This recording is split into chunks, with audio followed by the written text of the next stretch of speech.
Hello everybody, Andy from Glass Half Dead here, and today I want to talk to you about how to find your 40k faction in Kill Team. So one of the big issues that I view with Kill Team is that of course we have a huge influx or existing player base built into Warhammer 40k.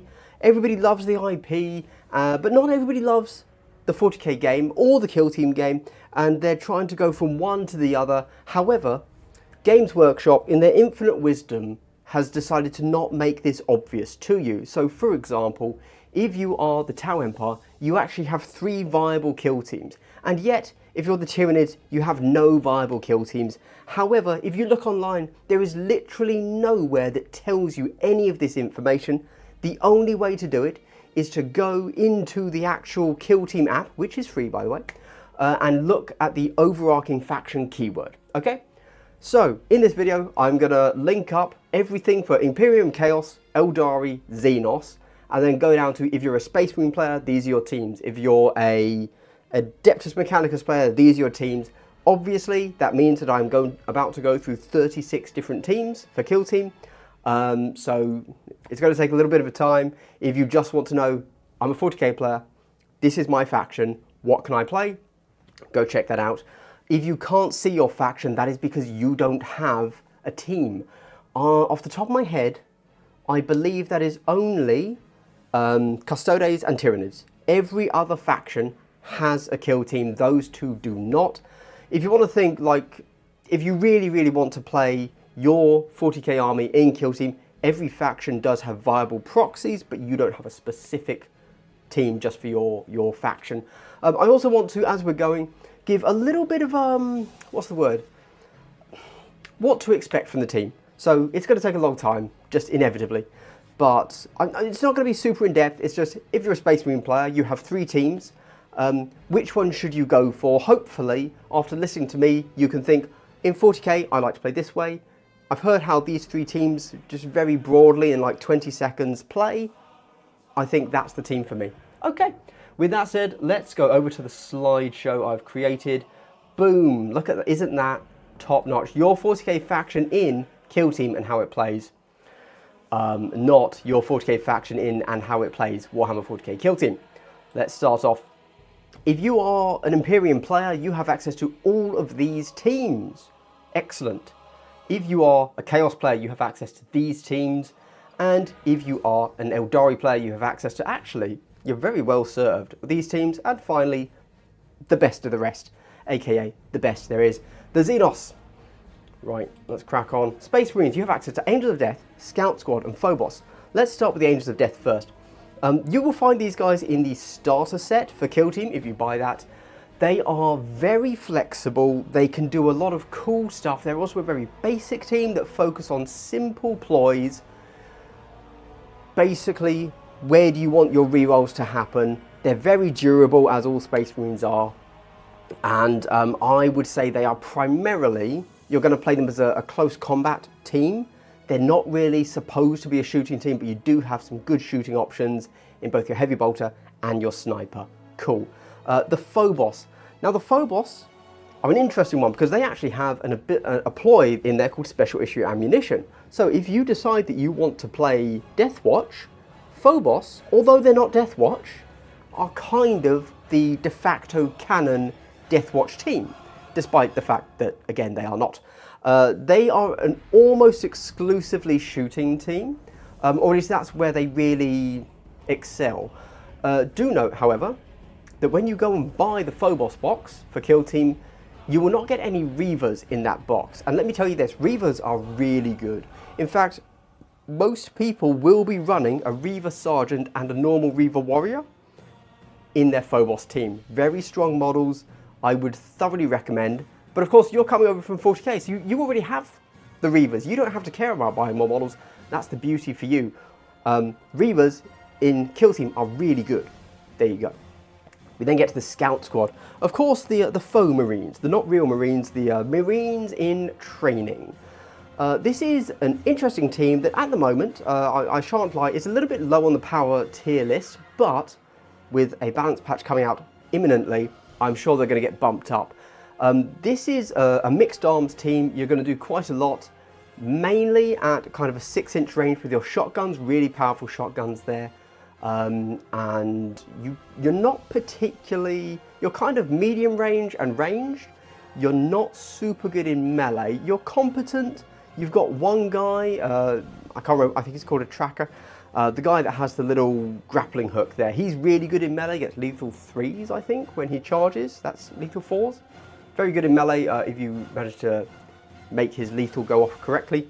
But yes, a mixed arms squad that focuses on medium and long range, although, as we saw in the last edition, when they get their buff, they may get a buff to their knives, which would make them a melee team primarily, but at the moment, medium and long range. And that's your Space Marine teams. We then go over to the Adepta Sororitas. You only have a single kill team, it's the Novitiates. My understanding is that if you are a Adepta Sororitas player, you already have a Novitiates team. There you go, because for a time I believe they were like your cheapest guys, girls that you could bring in. So Novitiates are, I will say, packed full of flavour. You get to play around with your, what are they called, faith points. Obviously they work in a very different way to how they work in 40k, but they're really impactful, really cool vibes. They're very good. They are on 28mm bases. If you don't like the vibe of these models, you can of course take your Sisters of Battle and literally just do arm swaps, put them on 28mm bases, and they're good to go. But yes, very good team, currently very strong. They are primarily a melee team, but they have some really, really strong ranged options as well, primarily in their 2 flamers. That's right, you have some of the best flamers in the game, really strong. If you want to, I think that they really did a good job in capturing the essence of Adepta Sororitas in the Novitiates team, so great stuff there. We then go over to the Adeptus Mechanicus. You have a single kill team called the Hunter Clade.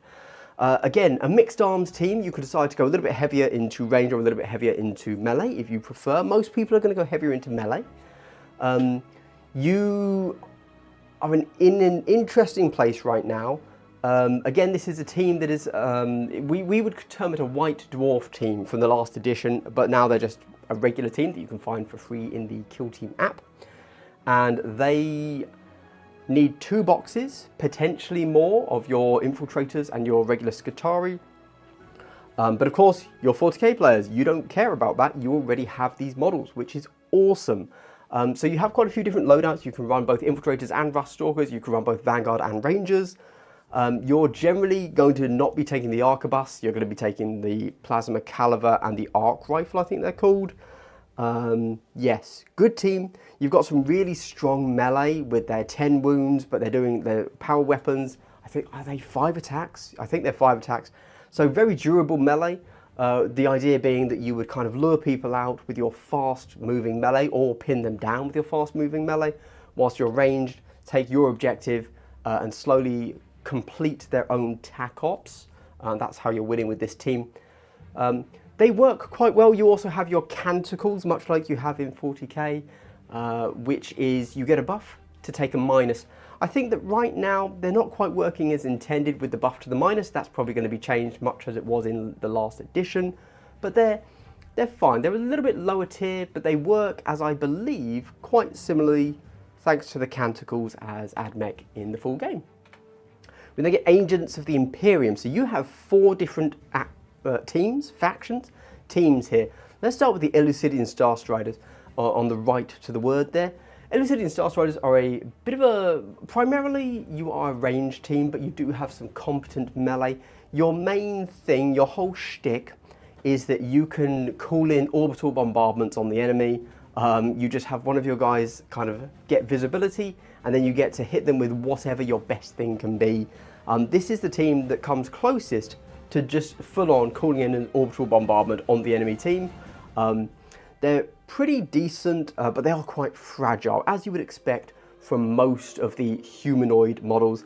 With almost all your guys being 7 wounds, you are quite fragile. So they're not a great beginner team, but they're very offensive, a lot of offensive punch. You just got to know how to not get shot first. We then get Inquisitorial Agents, which are just below the word there. So I have, again, you're 40k players, so you don't care. This is fine. Inquisitorial Agents are the only box, like officially Kill Team branded box in the game that is not a one-box Kill Team.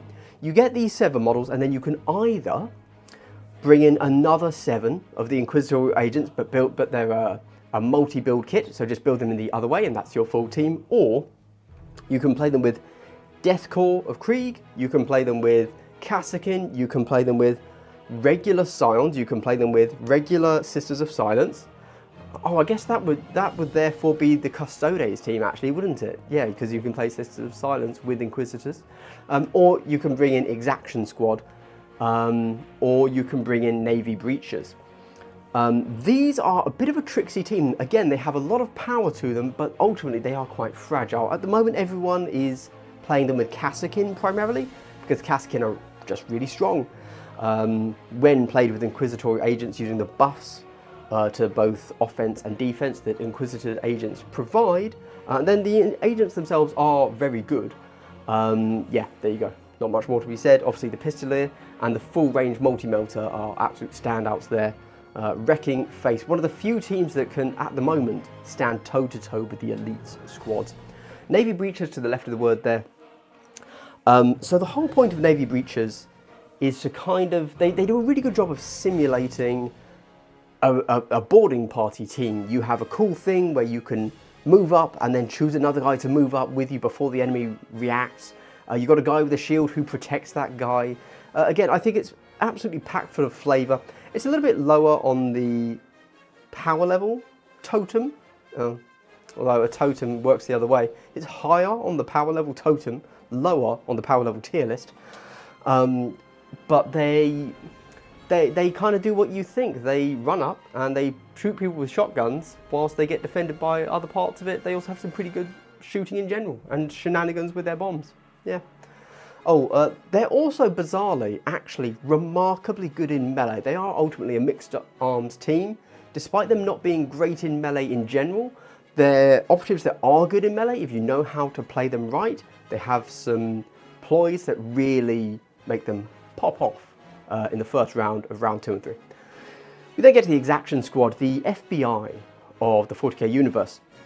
So again, I really love the theme of this team, and I think they've done a really good job of theming everything here. You are going to be running 4 Subductors, those are your guys with shields. Everybody else, just pick whoever, right? Like, they've got shotguns, so that's fine. Their big gimmick is that they can shoot into melee that you are already in. So the general premise is you run forwards with your, your riot guys with your shields, and then because your shields are able to parry 2 in melee, you parry out the enemy, so you're quite tough in melee, or quite tough to kill in melee, and then one of your shot guys runs up, tap in the face, you've killed a very strong model. It did take you 2 activations, but you're pretty solid, so there you go. They also have some fun ploys, like you can deny stuff, much like Inquisitorial agents can as well. Nice. Agents of the Imperium obviously are a bit of a weird one. I actually have no idea how them as an army, as a faction, plays in 40k, so I can't tell you how, if they kind of match that class, that faction fantasy. And they all play very differently in Kill Team, despite them all having the general premise of we are weak 7 wound models, despite the Exaction being 8. But yeah, they all play very differently, all lots of unique flavour to them. We then get to the Astra Militarum. Again, you've got 4 teams now. So you've got the Death Corps, you've got the Rattlings, you've got the Kaskin and the Tempestus Aquilons. Let's start with the Death Corps. So the Death Corps are in a bit of an odd spot. If you remember them from last edition, which if you're watching this video, you don't, so I won't talk about that. The Death Corps are a 14 model team, however they are sold in boxes of 10. You're 40k players, so you don't care about that, that's fine. In general, you do want to play these as a 14 model team, that's where they really shine. You will notice that when you go to play them, you have the option of playing them as 10 models with like some buffs on the side. Don't do that, you want to play them as a 14 model team. They also have a lot of different specialists that you can build and take, and they all do quite different things. Your general thing to keep in mind here is that you are ultimately a ranged team. You have some melee operatives. they're not really where you excel. You might want to take one if you know that you have a game plan to run up and like mess with somebody on the central objective, or try to hold down a door for a little bit longer than a regular guardsman can. But this team is all about shooting and doing and losing your guys. That's your thing. You die. That's exactly what the Death Corps do, and you will die.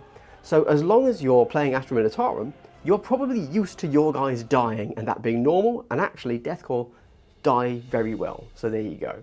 The idea being, of course, that you throw out a regular trooper, the enemy says, okay, I need to deal with that. They deal with that, but then they're in the open, and the rest, you can bring your powerful guns to bear, your melter, your plasma, your sniper, etc. Cool. We then get the Rattlings to the bottom right of the word there. These are one of the newest teams. These are an interesting one. Again, 40k players, you're going to love this, because you want to play your Rattlings with one of the most common models in 40k for Astra Militarum teams, which is, of course, Ogryns. So when I say Ogryns, I mean the Ogryn chassis. So we mean Ogryns and any possible loadout of Bullgryns. They're all possible in Kill Team. So you take your 11 Rattlings, you're an 11 model team. So you've got your 11 models and you swap 3 of them out for Ogryn chassis models. Nice simple team. Your Ogryns run into the middle of the board, and then you have a ploy that allows you to shoot into melee once per turn. That's a kill for you, well done. Great into elites, obviously. Whereas the rest of your guys, this is actually a little bit of a complicated team to play. I'm not gonna sugarcoat it for you, because you are some of the weakest models in the game and pretty slow at only 5 inch. You are the same speed as, you know, Plague Marines, which is bad, by the way. And then your other thing is your main punch comes from weapons that have the heavy keyword. Heavy, in case you don't know, means that you can't move and shoot. However, to get around that, every other enemy operative activation, you can do a dash outside of your activation, which means that you can then take a shot using the heavy keyword profile of your sniper rifle. This means you're doing some very good damage, but it requires a lot of foresight and a lot of being able to bait out the enemy with your forward units like your Ogryns, and almost certainly also your Demolisher guy, your Melter Mine dude. We don't know how they are power level wise. I think in good hands, they're going to be very capable, but they're not a beginner team. They're not going to be super easy. Then let's do the Kasrkin. So the Kasrkin are, I think, one of the best teams to learn the game on. They are just so consistent. Their shooting is hitting on 3s naturally, which is why they're naturally good with the Inquisitorial agents, as spoken about earlier. But they just have so many buffs. They can get rerolls when they're within 11 inches of something else. They can get like accurate one. They can get severe. They can, yeah. These guys have really, really consistent shooting. And when you're learning the game of Kill Team, you can, well, ultimately, you're probably going to learn on an elite team like Angels of Death. And that means that you will learn to charge the enemy and see how that works, see what the dice do. However, a really good thing to teach you about the wide, you know, why are you playing Kill Team instead of Warcry? For the shooting, for the orders, for concealed engage and how that, and terrain and how that interacts all with each other. That's the real core game loop system of Kill Team, those interactions there.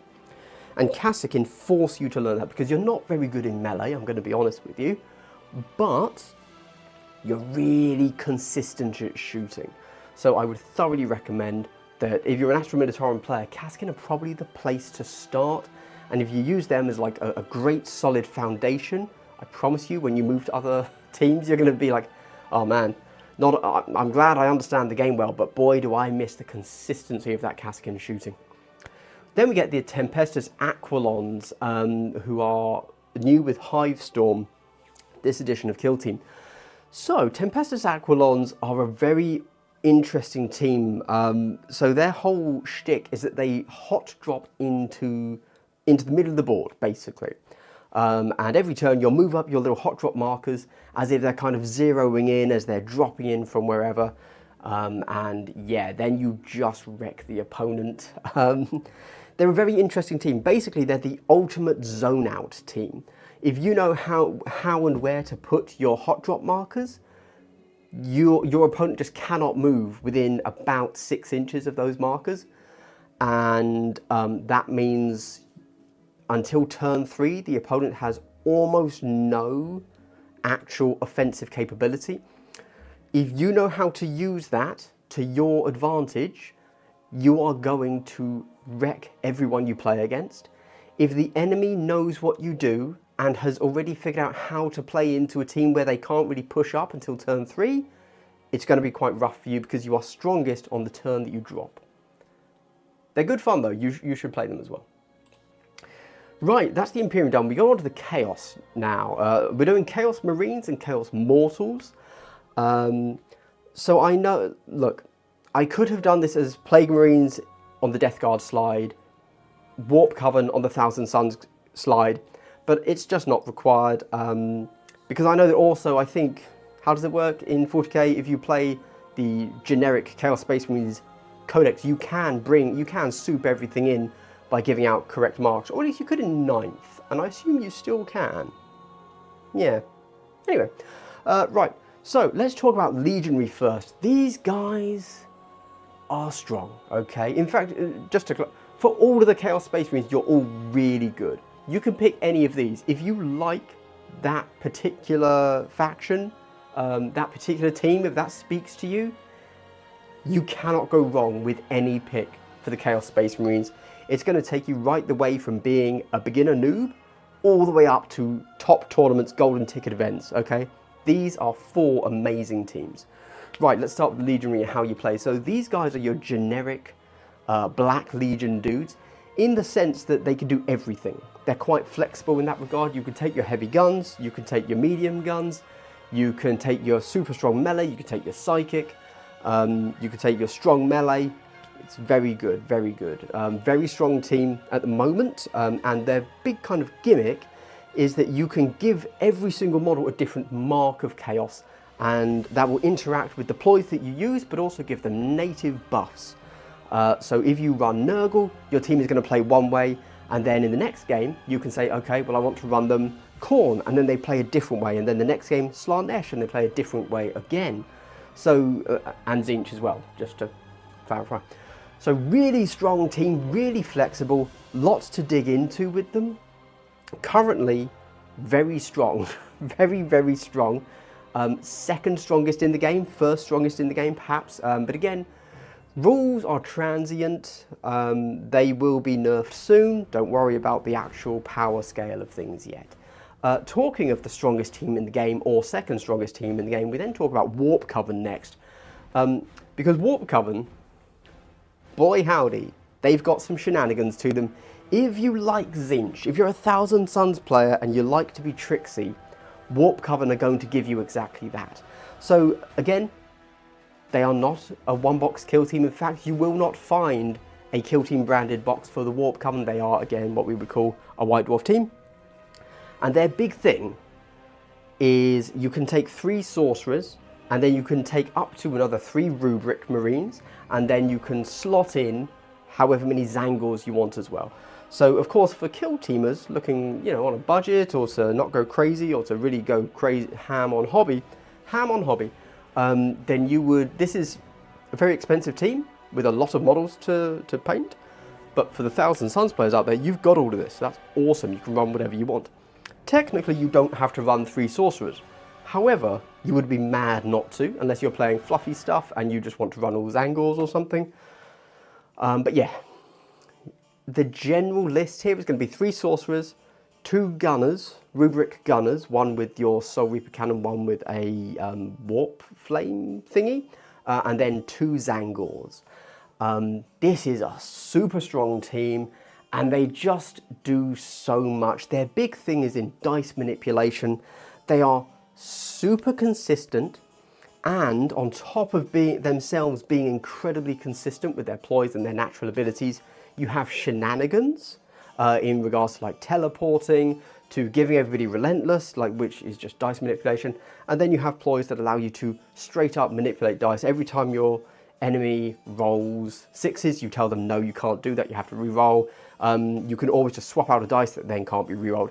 They're crazy good at the moment. Undoubtedly going to be hit with a nerf back pretty soon, but hopefully they will simply get toned down in their consistency, but keep their flavour. That's the hope for them. We get the Nemesis Claw. Really fun team, really fun. They focus much more heavily on melee than the Legionary do. Sorry, the Warp Coven are very mixed arms. If you go Zangors, you're almost exclusively melee. The Sorcerers are great mixed arms in themselves. They've got brilliant psychic powers, but they're also really quite lethal in melee. And then your Rubrics are, of course, you're primarily ranged. But they're still, you know, they're still Marines in melee, so they're not terrible, but they're not as good as these Sorcerers. Right, the Nemesis Claw. So, primarily a close combat team, and part of how their big shenanigan is in Midnight Clad. And what they do there is they are, even when they're on a engage order, they are obscured until they're within 6 inches of the enemy, which means the enemy can't kind of stand back and just snipe you off if you're kind of engaging, or if the enemy is pushing and engaging with you. They will have to do that even with their heavy guns, which is going to be difficult for them to do. But yeah, quite a strong team. Not as crazy as Legionary and Warp Coven at the moment, but they are generally considered, you know, it's an elite team. You're going to be quite durable just naturally because of that 3-up save, 14 wounds, as all the Marines are, to clarify. But yeah, you're a melee team. You get to play with some poison. You get to be sneaky. You get bonuses, very thematic and fluffy for the Night Lords, of course, in that anytime you're fighting, basically if an enemy is already injured, you get all the rerolls, all the damage, you get lots of extra stuff. There you go. So they're actually quite good into other elite teams because of that. Whereas with the smaller teams, the Horde teams, you kill them in one, so who cares? You don't get to play around with your cool kind of Night Lord themed, if you're injured, I do more damage stuff. The poison is also quite fun. I really like him. You get to throw vials of poison and poison everywhere, and poison an objective. Talking of poison, of course, we talk about the Plague Marines. So the Plague Marines, I think, again, you know, hey, if I'm going to say one thing about Kill Team, I will say that it's done a great job of bringing a lot of fluff to the teams. There are some misses in the game, don't get me wrong, but none of these are misses. The Plague Marines, again, you'll find them in the starter box for Kill Team alongside the Angels of Death if you want those exact models, but they will also work as simply just the normal Plague Marine, Death Guard Plague Marine box, all very easily proxied, and there is a Sorcerer who you can just use your, what's he called? Sorcerer of Contagion or something, I don't know, but just put on a 32mm base and you're good to go. So these guys are very durable, as you would expect. They're quite slow, as you'd expect. And they play around with contagion and poisons. And what you're trying to do is you're basically trying to move up the board, stand on objectives, and just not be moved off of them. And if the enemy comes anywhere near you, you debuff the crap out of them and kill them with poison and contagion, etc. There you go. Very easy. Yeah, they're also a good team. We then get to the... Oh no, Aeldari, that's not right. Okay, so different setting because I just, apparently it turns out, completely forgot to actually do the Chaos Mortal slide. I did do it, I forgot to save it. So, quickly, we've got 4 factions. You've got Bloody, Chaos Cult, Felgor Ravagers, and Gellerpox Infected. I'm going to start with Gellerpox Infected. They are no longer for sale, and technically don't go into any 40k factions. I'm sure that's going to change at some point, but for right now, we'll just ignore them. But they are a full team in Kill Team, except you can't buy them. Cool. Okay, let's talk about Blooded first. So, Blooded are your Traitor Guard. They are Deathcore, but evil. The main differences there are they focus much more on melee, and their big thing is Gaze of the Gods, and this is basically every turn you get to buff a dude up, have him infused by Chaos Power, and he goes ahead and gets to retain instead of roll, which is super strong in Kill Team, of course. And that's their big thing. They also get to take a Commissar and an Ogryn. The Ogryn deals mortals when you charge. You get a Grenadier who can suicide bomb. Yeah, really fun team. Not for beginners, I would say, because it's quite challenging to play a 7-wound team that needs to melee. That's their main concern, but once you figure out the game and you figure out how to balance your melee with your ranged, with fragile melee models, you are able to play these very effectively because of how strong Gaze of the Gods is. We would then swap over to the next one, Chaos Cult. Chaos Cult has some really fun, I like to imagine that this, again, super thematic. If you want to play Chaos Cults, I think these play perfectly to how that is. So their big thing is you've got your cult leaders who are in themselves relatively powerful, again, quite fragile, but relatively powerful. And then you have a bunch of plebs, and the plebs run forwards and they're trying to do a thing, and then when they do a thing, they get to evolve. You're playing Pokemon with this team. Your trainers are your cult leaders, and then your Pokemon are your plebs, and they get to, it's called mutate, and they first go into like lesser demons, and then they evolve into greater demons. Those are not the right terms. I've just realized those are actual 40k terms. I will use the correct words, sorry. You're a Chaos Devotee, you become a Chaos Mutant, you become a Chaos Torment. There you go. This is really fun. Obviously, every time you're doing that, you want to play around with kind of who is the right one to evolve at the right time. Can you make that one evolve instead of the other one? Evolve is just a more fun word than mutate, I apologize. And then once you're finally that Chaos Torment, you're really strong. However, has the opponent let you do that? If the opponent doesn't let you do that, you kind of suck. But then if you manage to kind of tie the enemy up with the rest of your plebs, and you get to evolve the guys you need, then turn 3, you're shredding. However, are you able to stay alive until you can do that? Also just super thematic and fluffy when it comes to the team. We then go over to Felgor Ravagers. Buddy, let me tell you, Felgor Ravagers, they do one thing. They charge, they fight, they don't die, they fight again, then they die. Okay? That's all you do. You don't do anything else. You can look, they have a remarkable amount of specialists. Screw them all. You could run 9 warriors, okay, as you've probably built them for your 40k army, and this team works because what they do is they charge in and they punch in the face, and then they don't die, and then they get another activation. Being able to activate again after dying in kill team is so strong, and they're very effective at what they do. There you go. There's genuinely nothing else to say about them except they don't die and they fight again. Sorry, for anybody that takes these things far too seriously, you shouldn't actually run all warriors. That was obviously hyperbole.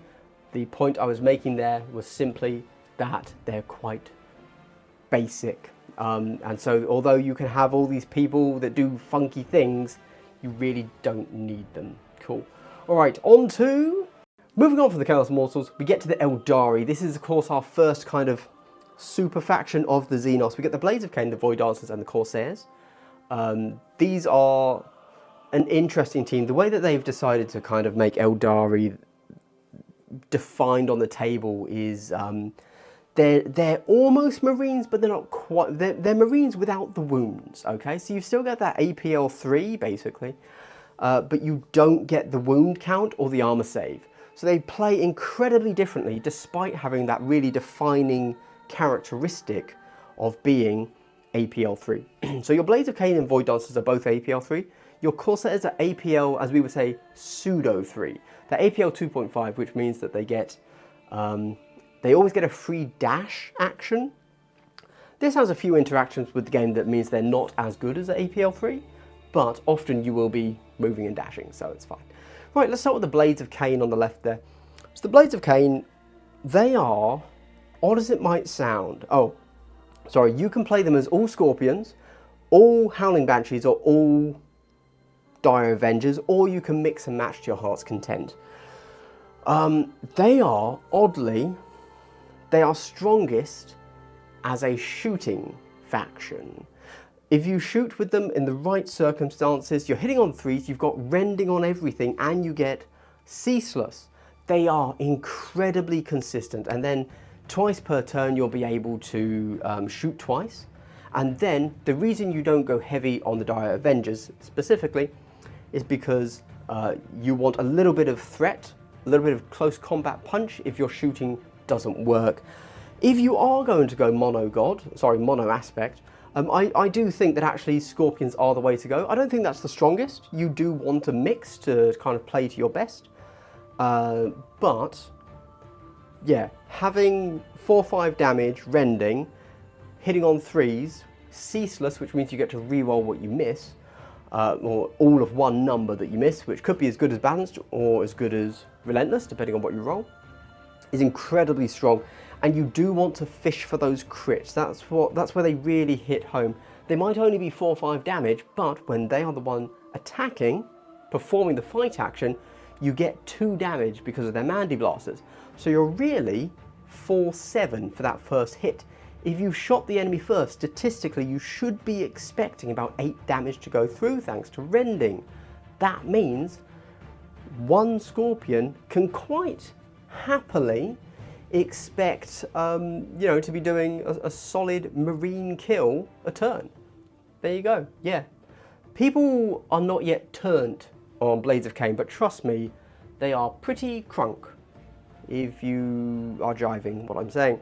We then go to the Void Dancers. So the Void Dancers are another White Dwarf team. Void Dancers are strong, is all I can say. They have a much simpler play style than Blades of Cain. Blades of Cain are quite fragile and people aren't really sure how they work yet. Void Dancers are kind of the opposite. They're still Aeldari, so they will just get squashed if you don't know what you're doing. But they kind of get pseudo flies, so you're only paying 1 inch to go up or down any amount of height, which means they're very maneuverable. And you have power weapons across the board with 5 dice instead of 4 like Blades of Cain. And you get to take some cool, you get to take a Shadow Seer and a Death Jester, which is just super fun. There you go. Fun team. Whereas the Blades of Cain I've just promoted as being a primarily shooting team, because I think that's how you have to view them. The Void Dancers are not. You go in, you melee hard. All your ploys are based around melee and either getting into or out of danger with melee specifically. But then get to the Corsairs. This is one of the best mixed arms teams out there. They are primarily ranged and mid-range, but they have some really strong melee if you decide you want to go that. Almost every model has a power weapon, which means you are 4 dice hitting on 3s, 4/6 lethal 5, which is just a great profile. Similar to what I say about the Blades of Cain. The Blades of Cain can kind of do it all with their shoot, charge, fight. The Corsairs aren't able to do that because they have that APL 2.5, right? So you will be focusing on doing one model makes the shot, the other model gets the charge when needed, unless you can shoot as well. But yeah, they've got some good shenanigans. They've got medics, which is the only Aeldari medic. It's yeah, good team filled with mixed arms, strong range, strong middle ground, strong shooting, and a few shenanigans. Very good team. We then get to the Drukhari. Drukhari, for being one of the least collected factions, has a pretty good spread here. So you've got the Hand of the Archon. These are your basic Cavalite warriors, except kind of breaking from lore of the Drukhari. They're not just Cavalites, they're actually a mixed arms team. You've got a Witch in there, and you've got a Rack in there, and you've actually got a Sky Splinter Assassin who is a Scourge basically in there. This is an interesting team. Again, their power ramps up because of course they have that Power from Pain ability, which works very differently compared to 40k, but does a similar kind of thing. You injure someone or you kill someone and you get benefits for doing that. That does mean that you need to ramp into their power curve instead of being able to like have a really strong punch right out of the gate. But you know what? They have 2 blaster weapons, which are really good. So you will be able to do that. You will be able to get those kills. We then go to the Mandrakes. Mandrakes don't have as many shenanigans as they seem on the face of it. Their main thing is movement. their big thing that confuses everyone and makes them seem intimidating to play or play against is how they can move around the board in a way no other team can. Basically, they have shadow passage where they can go to anywhere they want on the board. Okay, that's obviously very strong. It means that they're really good at doing certain tac ops in a way that other teams simply are not and can never be. So it makes them quite hard to balance in that regard. However, once you know what they do, they're not crazy strong. They are, once you accept that all they do is move in a way you don't expect, kind of simple, odd as that might sound. What they do is they make your armor saves worse when they shoot you, and then in melee, they are 4 dice hitting on 3s. There you go. Yeah. There's not actually much more to them. Once you know Mandrake's shenanigans, they are beatable. However, as a Mandrake player, once you know Mandrake's shenanigans, my god, they are good. Okay? They are, because of their extreme movement. I know that in 40k there's the type of army where, you know, the best way to play the game, if you're trying to win a tournament, is to play an uninteractive game, right? Where you manage to win by never leaving your deployment, right? Like, that's the ultimate goal if you're just trying to win. Mandrakes do it a little bit the other way. They can move so effectively that they become uninteractive because your opponent can never reach to them. We could say that they are kiting you, if you want to use that terminology. But yeah, there you go. That's Mandrakes. They are a very interesting team. But if your opponent knows you, it's going to be a tough one. Let's just say that. But yeah, very strong. They're a team that I personally want to kind of grind some reps in. I'm going to a tournament, 2 tournaments I think in January, and I think I might do Mandrakes. There you go. Right, let's move on to Orks. So we've got the Commandos and the Wrecker Crew. Commandos, of course, were one of the first teams alongside Death Corps. Commandos, much like the Kasrkin I said, I think they are one of the most honest teams out there. They don't have shenanigans. Even Angels of Death have a bit of shenanigans built into them, more so than they used to when they were just Intercession last edition. Commandos don't have shenanigans. They just play an honest game of Kill Team. They roll a bunch of dice, and then they can maybe re-roll in the right circumstance, and they hit you, and they shoot you. And that's all the team does. They are a great team to learn the game on, whether you're playing as them or against them. Yeah, there you go. Great team. Good team. I would thoroughly recommend them. They're a brilliant learning team. Yeah, there you go. Then we go to the Wrecker Crew. Wrecker Crew are, in my opinion, real Orks. Commandos aren't real Orks. Don't get me wrong, I love Commandos. I love my blue and yellow that I've painted them as, okay? But they're not Orks. They play honest, but they're not Orks. Wrecker Crew, these are Orks. Because they suck, okay? Because they have the worst shooting in the game, okay? Because the way they win is they roll 6s. Hey, can you roll enough 6s when you roll enough dice? Yes? You're going to be really good as the Wrecker Crew. Can you not roll 6s? Ooh, you're going to struggle, okay? And gosh, I love it. I love that that's how they play. I love the theme to that these are Orks, okay? Of course, if you're coming over from 40k, you probably already have your tank busters and your Wrecker Crew. However, if you don't, because of course this is a brand new team, pro tip on how to build them, you can of course go and check out my actual faction guide for these, but they're a melee team, okay? I would say you want to build all of your melee operatives, and then you take in 2 fighters. Don't take a heavy gunner, don't take a regular gunner. Do take the Rocketeer, and just for funsies, give your knob the 2 pistols. It doesn't make sense, but that has worked remarkably well for me. There will be some matchups where you want to take the hammer instead of the 2nd pistol, but actually, that 2 pistols and using salvo to ramp up wrecker points has worked really well for me. So I can only recommend it based on my anecdotal experience, but my gosh, nice. Wrecker Crew, very fun. We then get to the Genestealer Cults. For one of the least popular factions, remarkably well served. Tyranids? No, soz. Anyway, so we have the Brood Brothers and the Wormblade. The Wormblade are one of those, as I've mentioned before, White Dwarf teams. They are a bunch of neophytes, and they are some of the special characters. They're quite cool, they're quite fun, but in my opinion, they really have been superseded. I quite genuinely think that Brood Brothers are just better Wormblade. At least in theme, flavour, all that stuff. The other good thing, of course, is that, hey, if you like your Brood Brothers team, but you don't like the theme of, you know, Imperial guys that have been infected by things, and you prefer your miners that have been infected, pretty easy to just use them as, you know, they use one for the other, not a problem. So anyway, the Wormblade, they do a pretty good job of doing the whole uprising thing.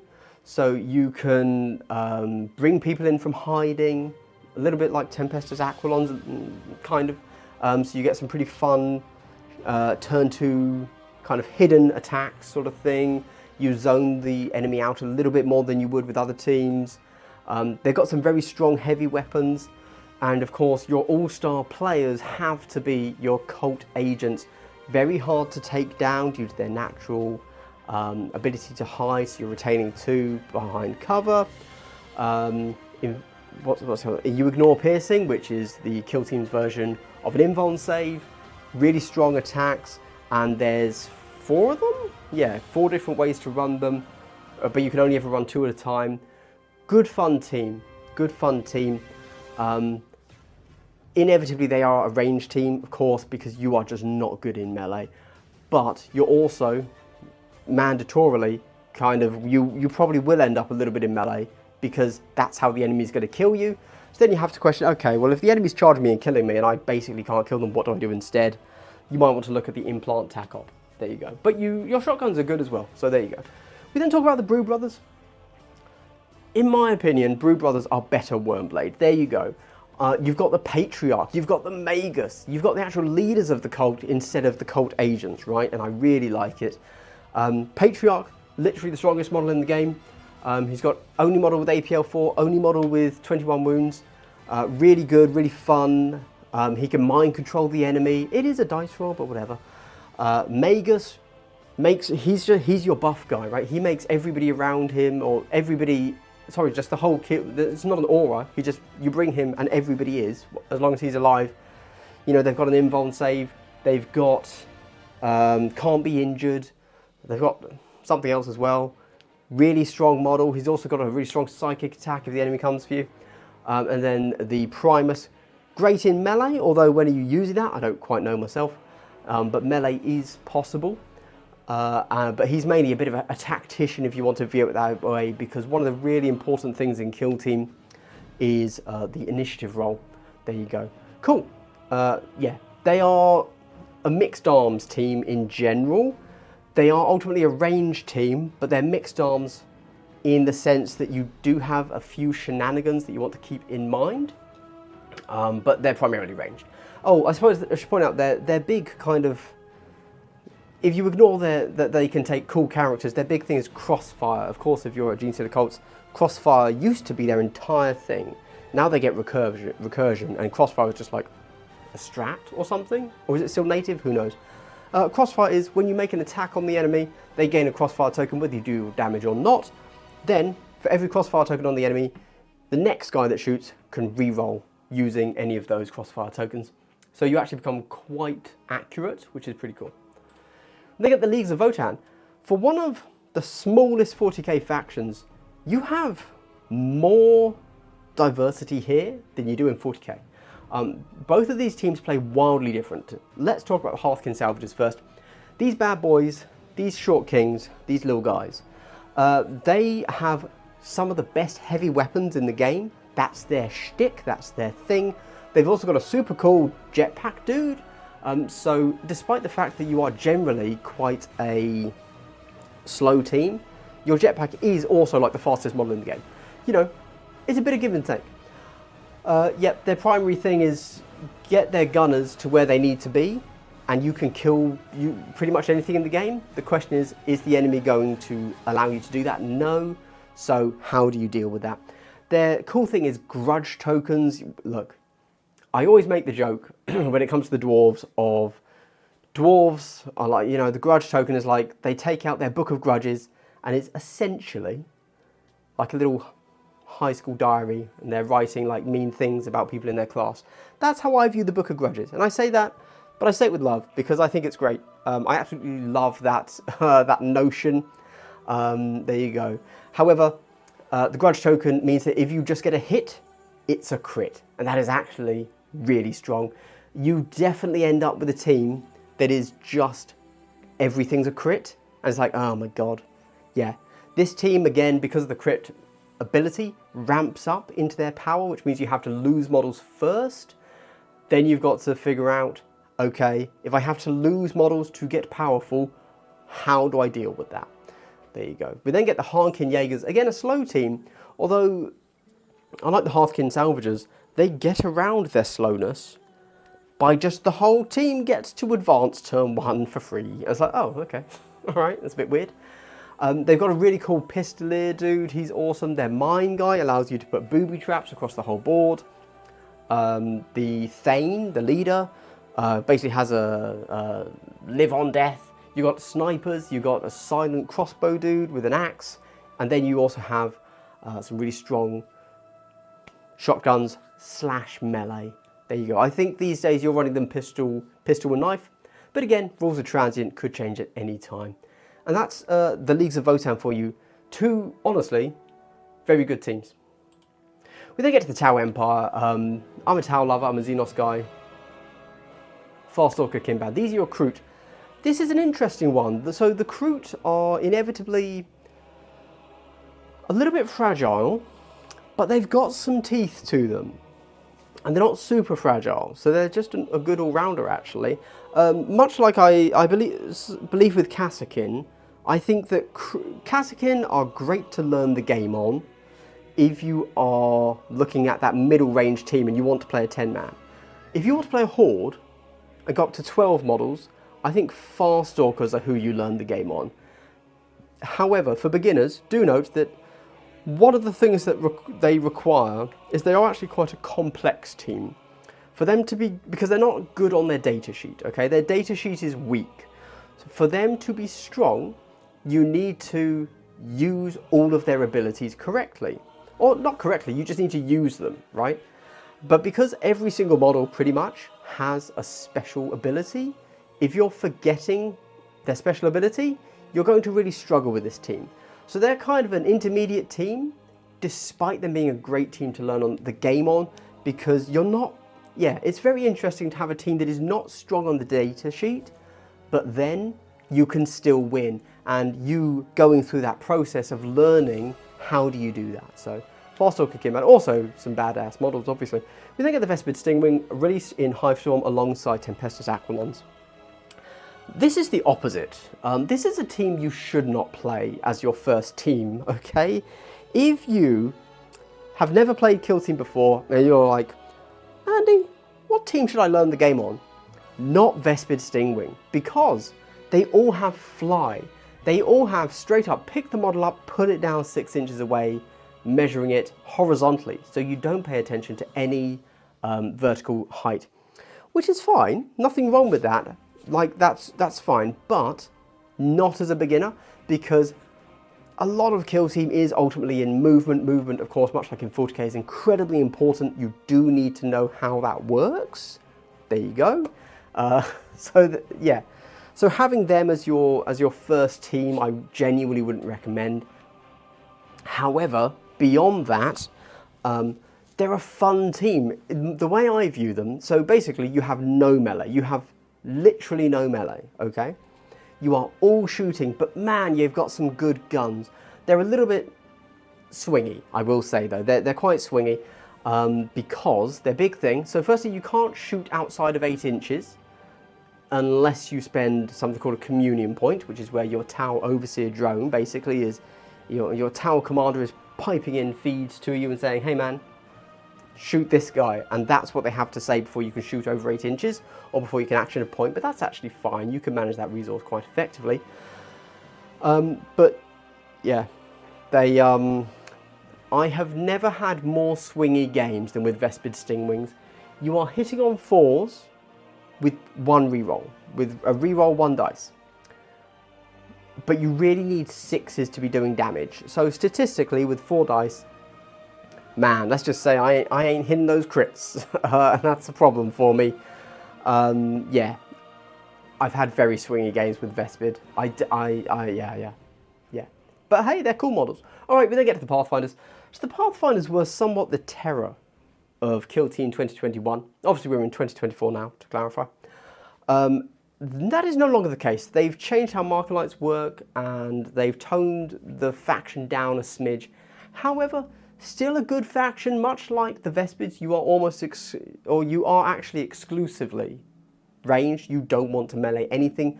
You do have strong guns. That's obviously the Pathfinders' thing. They have strong guns. And yeah, that's it. They shoot stuff. They don't really have any shenanigans. They shoot stuff, and they shoot stuff again. That's it. They can sometimes dash a little bit, and they can sometimes, with Marker Lights, remove cover, but not heavy cover. And they also, I think this is the main nerf to them. It used to be very, very easy to get +1 to hit, taking them from 4s to 3s, which obviously completely changes how strong a team is. Now they don't, I think they don't get that, and that's why they kind of suck now. There you go. Whoops. We then go to the Necrons. This is the final one. So this is the Hierotex Circle. If you're a Necron player, obviously Necrons have so many different things to them that, like, so many different flavors and themes to them, obviously, is what I mean there. But you've only got 1 team, and you've basically got the normal Immortals team. That's who these are. You get a Cryptech, of which you do get to pick 1 of 3, the Plasmancer, the Psychomancer, or the Technomancer. You get an Apprentech, who's his little hunched over apprentice dude. You get a Despotech, who's like a super buffed up Immortal. And then you get 2 Plasma Sights. 1 is your medic, 1's your comms. And then you can have a pick of 3 Immortals, 3 Immortals or Death Marks, and whether they want to be 3 Death Marks or a mixture of all, or you want to go Plasma or Tesla. It's not Plasma, is it? It's Tesla or Gorse, sorry. And yeah, this is currently a really effective team, really strong. They're not like super basic, they're not super easy to play. You do have to set things up for them, but they have reanimation protocols, they have living metal, they have their super cool space magic wizard that is super powerful and defines the team. And once you know how to play the basics of Kill Team, this team really, really comes into its own and absolutely smashes face. We can expect that to change soon with a balance patch, hopefully. You know, gentle touch GW, gentle touch, but this is one of the ones that needs to be touched. It's an interesting one. They are almost exclusively ranged with not very good melee. However, they have anti-melee capabilities. So when the enemy charges you, you can turn on, I can't remember what it's called, but they take damage for charging you. And you get accurate 2 in melee, so you're guaranteed to be able to block 1.